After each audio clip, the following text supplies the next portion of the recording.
급성 심장정지의 치료 및 예방.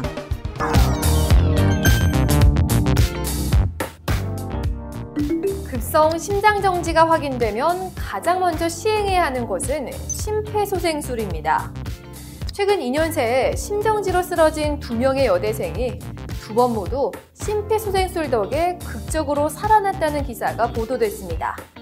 빠른 신고와 응급처치가 소중한 생명을 구한 것입니다. 한편 대학생 유 씨는 지하철에서 심정지로 쓰러졌다가 심폐소생술로 목숨을 건졌습니다. 최근 3년 동안 심정지로 신고된 환자는 9만여 명, 이 중 심폐소생술로 회복한 환자는 6.2%에 불과합니다. 심정지 환자를 살리는 골든타임은 불과 4분. 무엇보다 환자 주변 시민의 역할이 중요한 만큼 평소에 심폐소생술 요령을 익혀둘 필요가 있습니다. 심정지 환자가 소생하고 회복할 가능성을 높이기 위해서는 발견된 순간부터 병원으로 이송돼 전문적인 처치를 받게 될 때까지 적절한 심폐소생술 및 제세동기 치료를 받는 것이 매우 중요합니다. 119 구급대뿐만 아니라 일반 국민들도 심폐소생술을 교육을 받아야 하는 것은 바로 이러한 이유 때문입니다.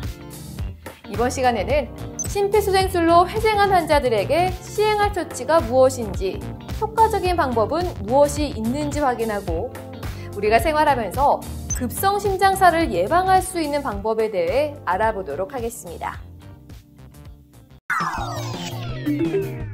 이번 시간에는 심폐소생술은 어떻게 하는지, 급성 심장사를 예방할 수 있는 방법은 무엇인지, 그리고 삽입형 제세동기가 무엇인지에 대해서 살펴보겠습니다.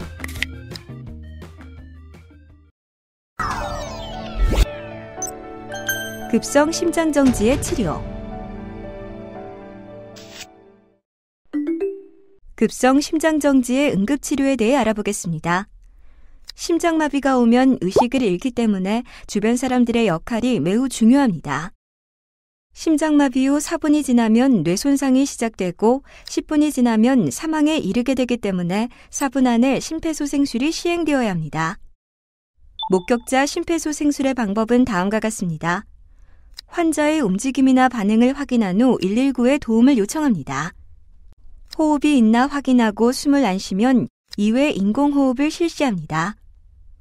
맥을 확인하고 맥이 없을 경우 심폐소생술을 시작하고 제세동기가 도착하면 반응과 정상적인 호흡이 없는 심장정지 환자에게 사용합니다. 각 단계를 하나씩 자세히 살펴보겠습니다. 쓰러진 환자를 보면 현장의 안전을 확인한 뒤에 쓰러진 환자에게 다가가 환자의 어깨를 가볍게 두드리며 소리내어 여보세요? 괜찮으세요? 라고 물어봅니다. 의식이 있다면 환자는 반응을 보일 것입니다. 아무런 반응이 없으면 심장정지 가능성이 높다고 생각하여야 합니다. 환자의 반응이 없다면 주위 사람들에게 119에 전화해 구급대원을 불러달라고 요청하고 자동제세동기를 가져다 달라고 요청합니다. 주위에 아무도 없으면 직접 119에 전화하고 만약 주위에 자동제세동기가 비치되어 있다면 가지고 온 뒤 응급처치를 시행합니다. 119에 전화한 뒤 스피커폰으로 바꾼 뒤 응급의료 전화 상담원과 통화를 유지하면서 구조활동을 계속할 수 있습니다. 쓰러진 장소에서 응급처치를 할 수 있으나 위험한 장소라면 환자를 안전한 곳으로 옮긴 후 응급처치를 합니다. 그 후 쓰러진 환자의 얼굴과 가슴을 10초 이내로 관찰하면서 호흡이 있는지 확인합니다. 일반인들은 비정상적인 호흡 상태인지 알기 힘들기 때문에 이 과정을 생략하고 바로 심폐소생술을 시행하여도 됩니다.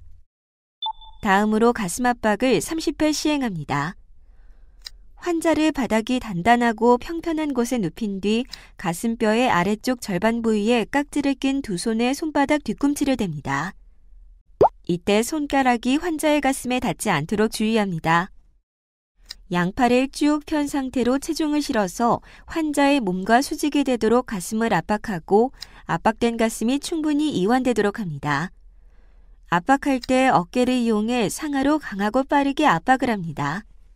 가슴 압박은 성인의 경우 분당 100회에서 120회의 속도로, 깊이는 약 5cm 정도로 누릅니다. 하나, 둘, 셋. 서른하고 세어가면서 규칙적으로 시행합니다. 이를 환자가 회복되거나 119 구급대가 올 때까지 지속합니다. 심정지 초기에는 가슴 압박만 하여도 가슴 압박과 인공호흡을 하는 심폐소생술의 효과가 비슷하기 때문에 일반인 목격자는 지체 없이 가슴 압박 소생술을 시행하여야 합니다. 심폐소생술이 시행되는 동안 가슴 압박의 중단은 최소화하여야 하고 중단 기간은 10초 이내로 하여야 합니다. 가슴 압박이 중단되면 즉시 혈류가 정지되기 때문입니다. 다음으로 인공호흡을 2회 시행합니다. 환자의 머리를 젖히고 턱을 들어 환자의 기도를 개방시킵니다. 머리를 젖혔던 손의 엄지와 검지로 환자의 코를 잡아서 막고 입을 크게 벌려 환자의 입을 완전히 막은 후 가슴이 올라올 정도로 1초에 걸쳐서 숨을 불어넣습니다. 숨을 불어넣을 때에는 환자의 가슴이 부풀어 오르는지 눈으로 확인합니다. 숨을 불어넣은 후에는 입을 떼고 코도 놓아주어서 공기가 배출되도록 합니다. 인공호흡 방법을 모르거나 꺼려질 때는 가슴 압박만 지속적으로 시행하여도 됩니다. 이후에는 30회의 가슴 압박과 2회의 인공호흡을 119 구조대원이 현장에 도착할 때까지 반복합니다. 다른 구조자가 있을 때에는 한 구조자는 가슴 압박을 시행하고 다른 구조자는 인공호흡을 맡아서 시행합니다. 심폐소생술 5주기를 시행한 후에 서로 역할을 교대합니다. 회복 자세 가슴 압박 소생술을 시행하던 중 환자가 소리를 내거나 움직이면 호흡도 회복되었는지 확인합니다. 호흡이 회복되었다면 환자를 옆으로 돌려눕혀 기도가 막히는 것을 예방합니다. 자동제세동기는 반응과 정상적인 호흡이 없는 심장정지 환자에게만 사용해야 합니다. 자동제세동기가 준비된다면 우선 자동제세동기의 전원을 켜고 2개의 패드를 오른쪽 빗장뼈 아래와 왼쪽 젖꼭지 아래 중간 겨드랑이 선에 각각 붙입니다. 분석 중이라는 메시지가 나오면 가슴 압박을 중단하고 손을 환자의 몸에서 떼고 지켜봅니다. 제세동이 필요한 경우라면 제세동이 필요하다는 메시지가 나오면서 자동 제세동기가 스스로 설정된 에너지로 충전을 시작합니다. 제세동기의 충전은 수초 이상 시간이 소요되므로 그동안 다시 가슴 압박을 시행하고 제세동 버튼을 누르라는 음성 지시가 나오면 심장 압박을 멈추고 단추를 눌러 제세동하고 다시 가슴 압박을 시작합니다. 제세동이 필요 없는 경우에는 제세동이 필요 없습니다. 혹은 환자의 상태를 확인하고 심폐소생술을 계속하십시오라는 음성 메시지가 나옵니다. 이때는 지체 없이 심폐소생술을 다시 시작합니다. 이것을 2분 간격으로 반복합니다. 그동안 119 구급대원이 오거나 병원으로 가게 되면 전문 심폐소생술이 이루어지게 됩니다. 한컷 뉴스입니다. 일반인들은 심폐소생술만 정확하게 시행하는 것으로도 훌륭한 처치를 하는 것입니다. 이유는 심실세동에 의한 심정지 후 생존율은 제세동이 1분 늦어질 때마다 분당 7에서 10% 감소하지만 목격자에 의한 심폐소생술이 시행되면 생존율이 분당 3에서 4%로 감소하게 되어 생존율이 향상되기 때문입니다. 다음으로 급성 심장정지에서 회복한 사람들에게서 조사해야 할 것들에 대해 알아보겠습니다. 첫 번째, 심폐소생술을 시행하면서 가역적 원인에 의한 심정지인지 확인하여야 합니다. 이를 5H, 5T라고 합니다. 5H는 하이포볼레미아, 하이복시아, 하이드로이젠 이온, 하이퍼칼레미아, 하이포칼레미아, 하이포더미아이며 5T는 캄포나데 카디악, 텐션 뉴모도락스, 스롬보시스 풀모나리, 스롬보시스 카디악, 톡신입니다. 이러한 원인에 의해 급성 심정지가 발생할 수 있으므로 원인이 찾아지면 이에 대한 치료를 하면 됩니다. 첨부 자료를 클릭하여 5H, 5T의 자세한 내용을 확인해 보세요.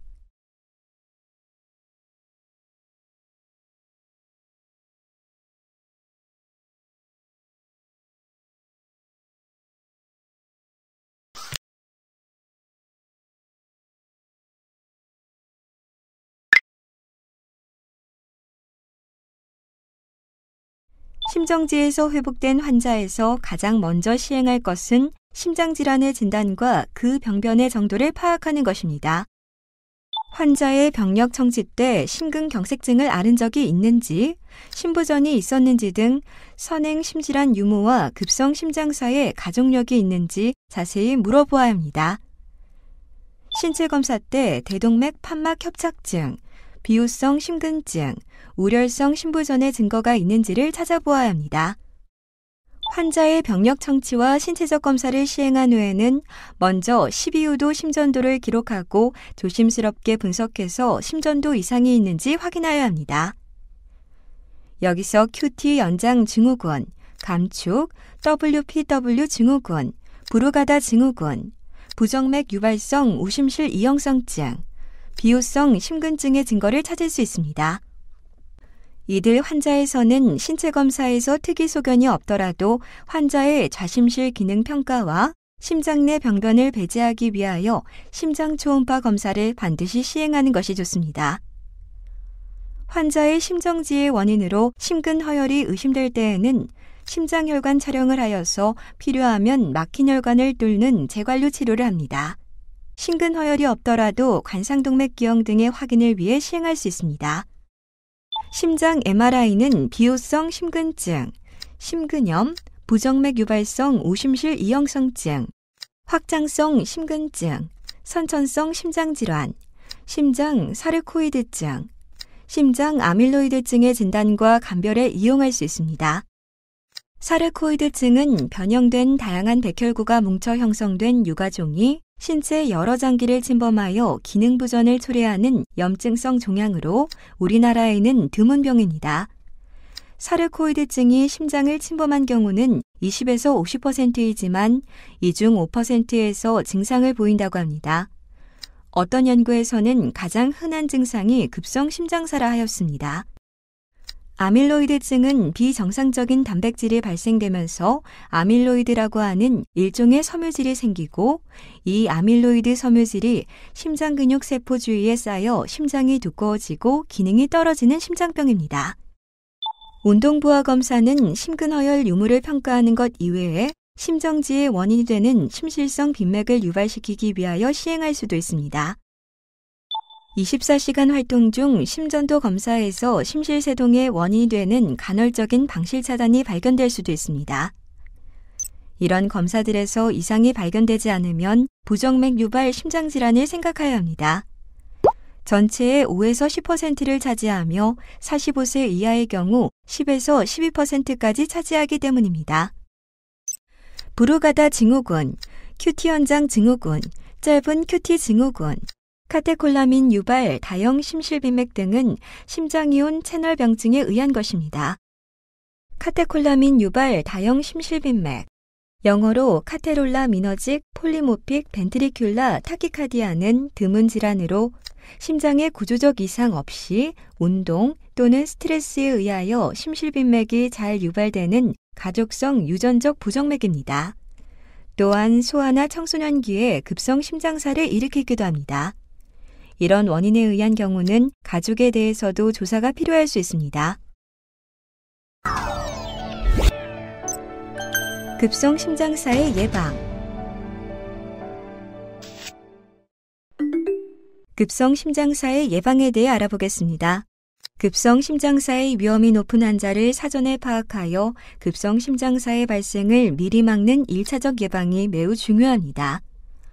왜냐하면 병원내에서 심정지가 발생하는 경우 빨리 인지하기 어려우며 심폐소생술을 시행하여도 대부분 소생하지 못하며 심실세동으로부터 소생되어 병원으로 이송된 경우에도 전체 심실세동 환자의 약 30%만 살아서 병원을 퇴원할 수 있기 때문입니다. 심정지의 예방은 위험이 높은 환자를 구별할 수 있는 능력에 달려 있습니다. 한컷 뉴스입니다.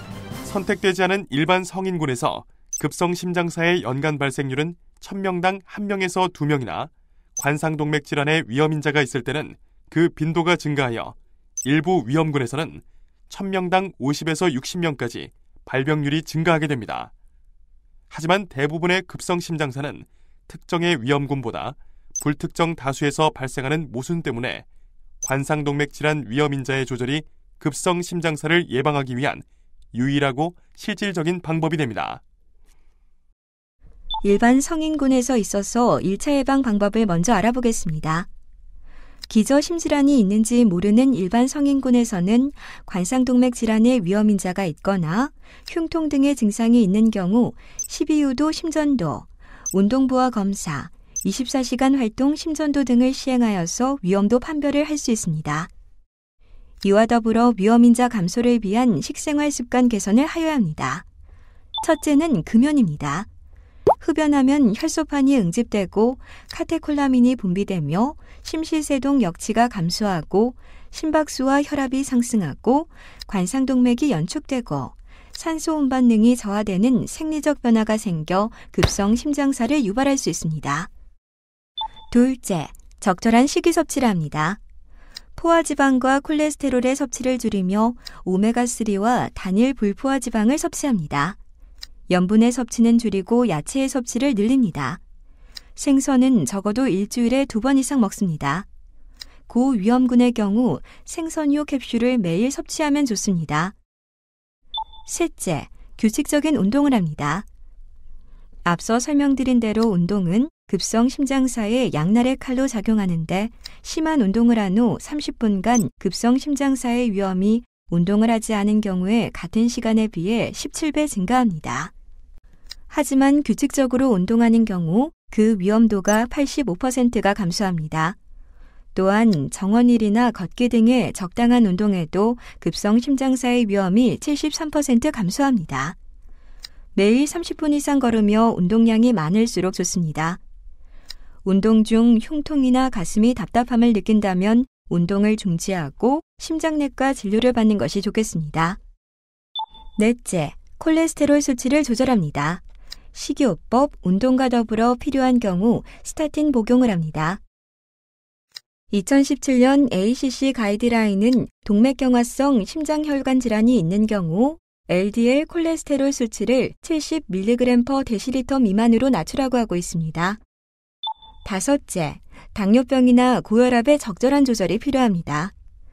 당화 혈색소 수치를 6.5에서 7% 정도가 되게 조절합니다. 2018년 초 미국 ACP에서 7에서 8%로 완화된 목표를 제시하였습니다.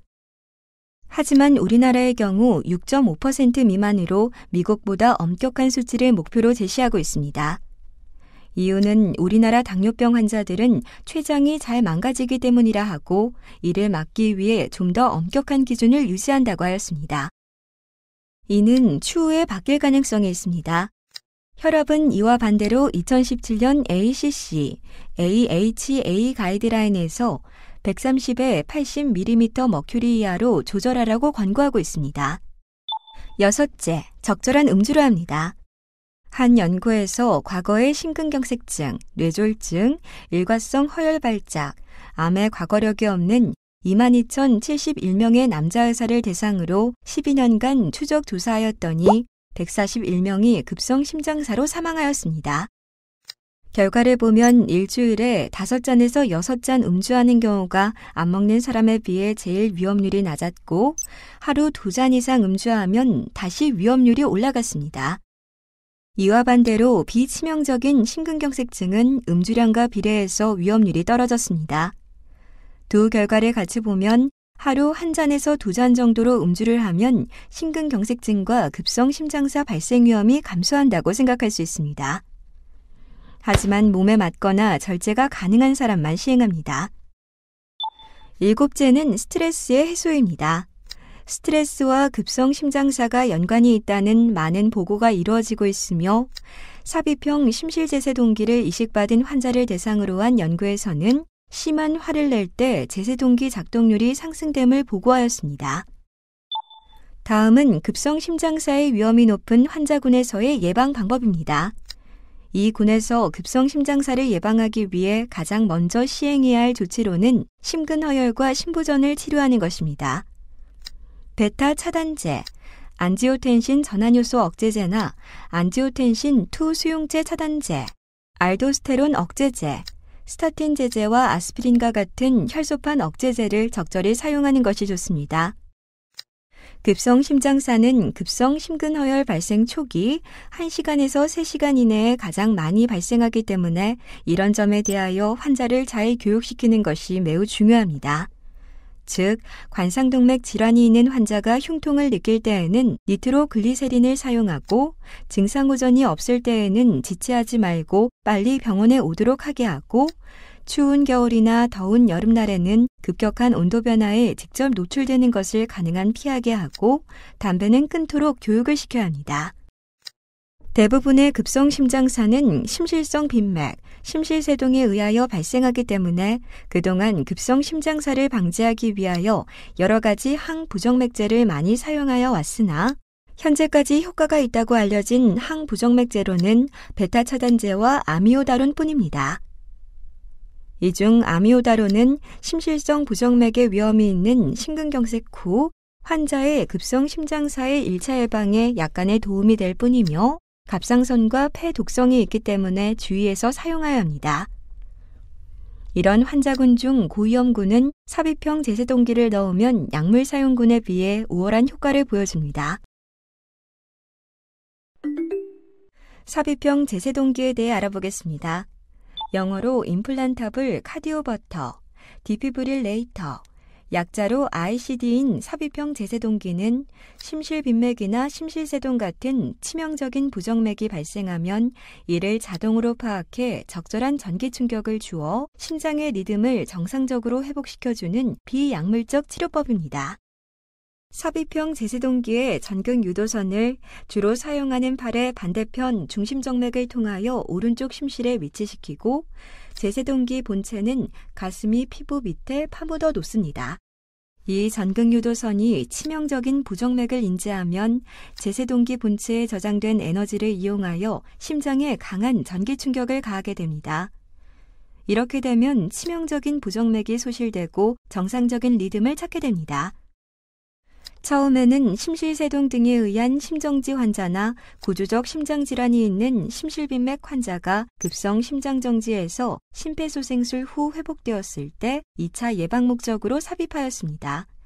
여기서 1차 예방은 특정 질환에 걸리지는 않았지만 걸릴 위험이 큰 경우에 하는 예방을 말하고 2차 예방은 특정 질환을 앓고 난 사람이 그 질환에 다시 걸리지 않게 하는 예방을 말합니다. 이후 2013년 미국 심장병 학회재단, 미국 심장협회 가이드라인과 2016년 유럽 심장학회 가이드라인에서는 심부전 및 좌심실 수축 기능이 감소한 환자에게 ICD를 1차 예방 목적으로 권고하고 있으며 국내 진료 지침에서도 이를 따르고 있습니다. 마지막으로 2차 예방에 대해 알아보겠습니다. 가역적인 원인에 의한 급성 심장정지가 아닌 경우 ICD를 넣어 심장정지의 재발을 조기에 치료해야 합니다. ICD 자체가 부정맥 예방 효과는 없기 때문에 부정맥이 자주 재발하여 ICD 전기 충격이 자주 나가는 경우 항부정맥제나 전극도자 절제술을 시행하여 부정맥 재발을 줄여야 하겠습니다. 항부정맥제는 2차 예방 효과가 미미하기 때문에 보조적인 사용을 하던지 ICD 넣는 것을 꺼려하는 환자에서 선택적으로 사용해야 합니다. 또한 과거 급성심장사에서 소생한 환자에서 향후 재발할 수 있는 급성심장사를 방지하기 위해서는 선행심질환에 대한 적극적인 치료가 동반되어야 합니다. 1차 예방 치료에서와 같이 심근허열이나 심부전에 대하여서는 필요한 경우 경피적 관상동맥 중재술 같은 침습적인 치료를 하고 적절한 약물을 사용하는 것이 좋습니다. 지금까지 급성심장정지의 치료와 급성심장사의 예방에 대해서 알아봤는데요. 핵심 내용을 중심으로 함께 정리해 보겠습니다. 급성심장정지 치료는 응급구조조치로 생명을 유지시켜 희생자를 신속히 병원에 이송하는 것이 급선무입니다. 심정지가 발생하면 다른 사람들에게 급히 알려서 구조를 청하고 심폐소생술을 지체 없이 시작해야 합니다. 심폐소생술 도중 가역적인 원인을 감별하는 노력을 하고 회복 후에는 신체 검사와 검사실 검사를 통해 원인의 진단 및 병변을 파악해야 합니다. 급성심장사의 원인의 80%가 관상동맥 질환이기 때문에 관상동맥 질환의 예방으로 어느 정도 이뤄질 수 있습니다. 삽입형 제세동기 치료는 약물 치료보다 우월한 효과를 보이는 예방법으로 고위험군에서 1차 예방 목적 혹은 가역적인 원인에 의한 급성 심장정지가 아닌 경우에 2차 예방 목적으로 삽입할 수 있습니다. 지금까지 급성 심장정지의 치료 및 예방에 대해서 알아봤습니다. 학습 요약 버튼을 클릭하시면 이번 시간 학습한 내용의 핵심 정리 노트를 확인해 보실 수 있습니다. 감사합니다. 이번 시간에는 급성 심장정지의 치료 및 예방에 대해 학습하였습니다. 다음 시간에는 소맥성과 부정맥의 증상 및 치료에 대해 살펴보겠습니다. 수고하셨습니다.